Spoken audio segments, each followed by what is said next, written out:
Hi, and welcome to In Brandon. Today we're going to talk about World Polio Day. And with me I have Don Partrick, who is the chairman of public relations for the Rotary Club of Brandon. Welcome, Don. Thanks very much. Good morning, everybody. And first of all, I'd like to thank WCG-TV for giving us this opportunity to talk about World Polio Day, a project that's very near and dear to the hearts of Rotary and certainly to the Rotary Clubs of Brandon. In Brandon, we have our own club, the Rotary Club of Brandon, and also Rotary Club of Brandon Sunset, and also the Rotaract Club of Brandon, which is a wing of Rotary that is 18 to 30 years in age, and they do, as we do, very active work in the community. Today, I would like to talk, of course, about World Polio Day, and just to indicate where we're going in our discussion, we'd like to talk about how far we've come with the project, how far we have to go, and certainly to raise awareness about Polio Plus that was introduced into the world stage in 1985. Certainly Rotary International in 1985 took it upon themselves to set a goal of eradicating polio in the world, and in concert with the Center for Disease Control in the States, UNICEF and the World Health Organization have taken off and of course have had tremendous results. At that time there was something in the range of 350,000 to 400,000 cases recorded of polio every year. In this year, 2017, as of now, something in the range of less than 50 cases of polio have been documented, which is an astounding and an amazing achievement.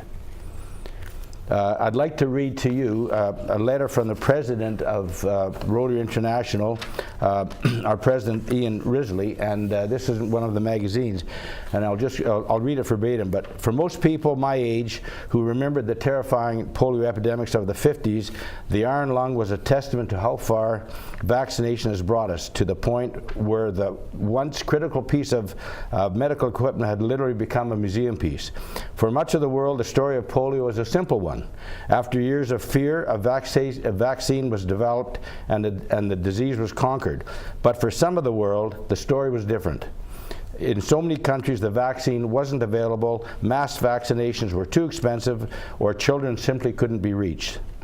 While the rest of the world relegated polio to its museums, in these countries the disease continued to rage until Rotary stepped forward and said that all children, no matter where they lived or what their circumstances, deserved to live free of polio.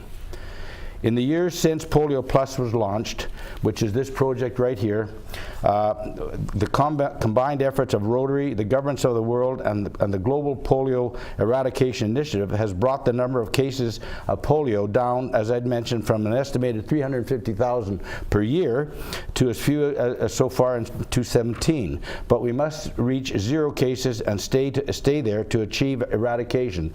To do that, we need everyone's help. On October 24th, we will mark World Polio Day. It is a day to celebrate how far we have come, and opportunity for all of us to raise awareness and raise funds to complete the work of eradication.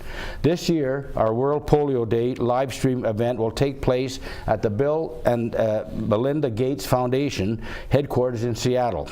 You can watch it on endpolio.org beginning at 2:30 on October the 24th Pacific time. Rotary has committed to raising $50 million a year for the next 3 years.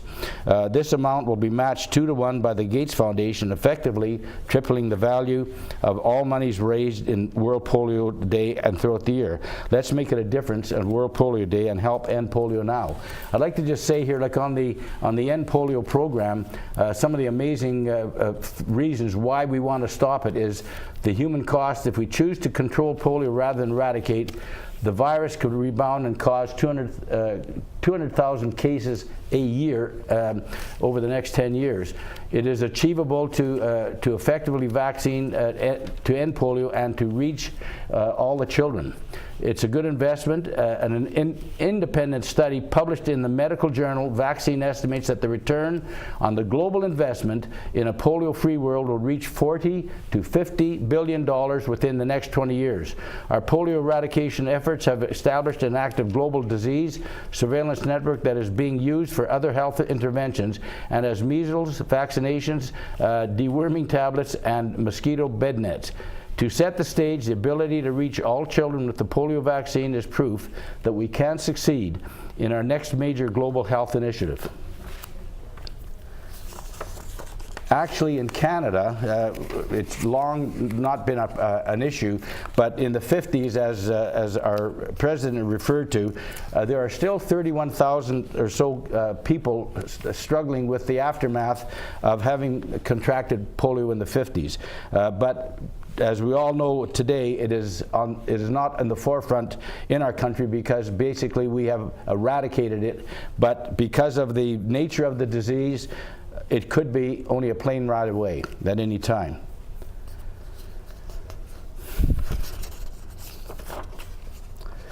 In recent, actually the early part of 2017, Dave, there has been some resurgence of the polio incidents, and this is just an indication of how important it is to completely eradicate the disease in any part of the world. Otherwise, it's dormant potentially, but it can pop up at any time. However, in 47 cases of circulating vaccine-deprived virus have been reported, 39 in Syria, 8 in the Republic of Congo, and they're rare strains that have genetically mutated from the strain contained in the original vaccine. Why do Syria and the Democratic Republic of Congo have it in common? Conflict and internally displaced children under the age of 5. The detection of circulating vaccine-derived polio virus indicates that there have been low population immunity in affected zones for a considerable period of time. This is being urgently addressed with repeated immunization utilizing many cooperating partners and Rotary's ability to mobilize. Certainly, it's a prime indication, as we've said earlier in our comments, that as long as there is even a slight occurrence of an incidence of polio starts, it is just waiting to resurge itself again. And if it's not immunized to the point of complete eradication, that we're living on the edge of that danger at all times. So, what are the two kinds of polio cases? The two kinds of polio is the wild polio vaccine, and and basically which is the one that's normally latent or evident, I should say, in the country, and it happens through hygiene or lack of hygiene and dirty water and things like that. And the other one, of course, is basically the ones that mutate and really are a new strain that the current immunization virus will not cover. Is the vaccine that's used, is it safe? Yes, it is. The oral polio vaccine has reduced the number of cases in the world by virtually 100%, 99.9% since '88. And the risk posed by wild polio virus is far greater than the risk of an outbreak caused by circulating vaccine-derived polio viruses. Once the wild polio virus has been eradicated, use of the oral vaccine, as we know it, will be stopped. And the oral vaccine really, ladies and gentlemen, boys and girls, is really consists of 2 drops on the tongue of a child, and that immunizes them for life. Right. And is the vaccine-derived cases, are they common? Yes. Wild polio occurs only in the countries where polio remains endemic. Afghanistan, Nigeria, and Pakistan, only 8 cases of polio caused by the wild virus have been reported in 2017 as of July. That's the lowest number of polio cases or starts, with fewer cases reported in fewer areas and fewer countries than ever. Right. And how are the new polio cases detected? The polio surveillance has two parts. Doctors and health workers monitor children for the virus, and authorities test sewage samples from sewer systems or else or in areas that don't have adequate sanitation facilities. The detection of these most recent cases demonstrates that polio surveillance systems are functioning in the Congo and Syria. Right. And so what's the science behind the vaccines? There are two types of vaccines, oral and inactivated viruses. The original oral vaccine protected against types 1, 2, and 3 of the virus. Type 2, wild polio virus, was eradicated in 1999, so the current vaccine contains only types 1 and 3. This allows it to provide quicker and better protection against the 2 remaining types. The inactivated virus vaccines administered by injection contain virus that is dead. Because the virus is dead, the vaccine cannot cause polio outbreaks. Okay. So what exactly is the polio virus? The polio virus, well, I'm just going to read a bit here, if I may. To understand the significance of the development of the polio vaccine, you have to understand how big the polio scare was. I'm going to back up a bit, Dave, if Sure. I may. That had been in the 30s, 40s, and 50s. When summers came around, parents were terrified that their children would contract the disease, and I can remember that being in 1950, being around at that time. When the first vaccine came about in 1955, it was hailed as a medical miracle.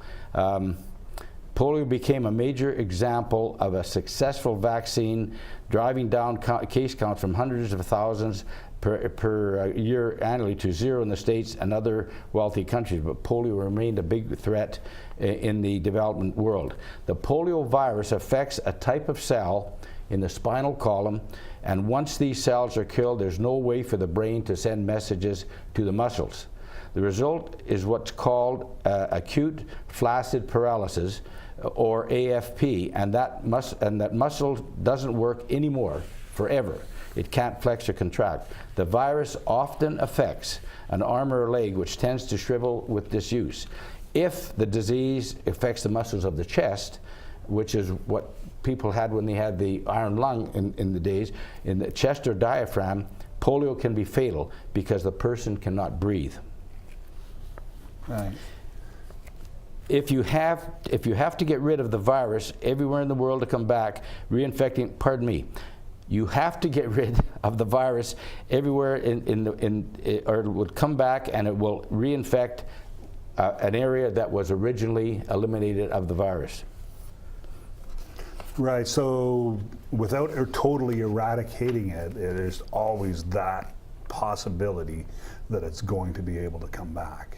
Yes. Yeah. Yes. So is there anything you would like to leave us with, Don? Yeah, I think, David, for sure, a couple of the key things is we can't fix polio or cure polio once it happens. So the challenge and the goal is to fix it before it happens. In other words, the Polio Plus program, which in concert with all of the government agencies around the world, are fighting to basically prevent the start, and if there's no start, there's no disease. And the only way that we can know polio is really eradicated anywhere in the world is to record at least 3 years of no cases in that particular area. And that's been the benchmark to say that if that is the case, that basically we know that we have it defeated and we've licked it. And that would give us another major disease in the world, or eradicate another major disease in the world. And we know that it will happen, but it's going to take a lot of support by people and money, and that's what Polio Plus is all about, is to raise awareness and to generate interest and hopefully financial support around the world, and that is the key and the tool that we need to get through or to close the red zone.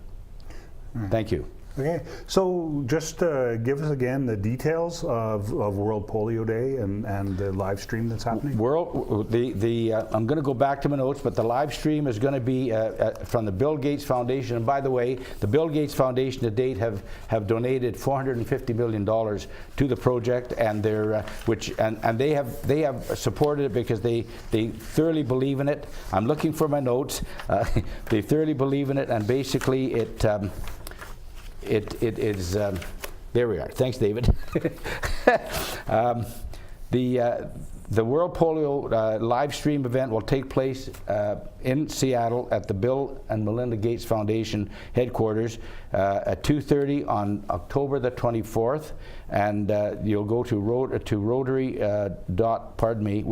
endpolio.org, and you can get all the information and more than we've talked about today. Excellent. Thank you very much for coming in, Don. Thank you very much, and again, thanks to WCG for the opportunity to speak to everybody, and hopefully we will from this gain lots of support and growing awareness. Thanks. Thank you.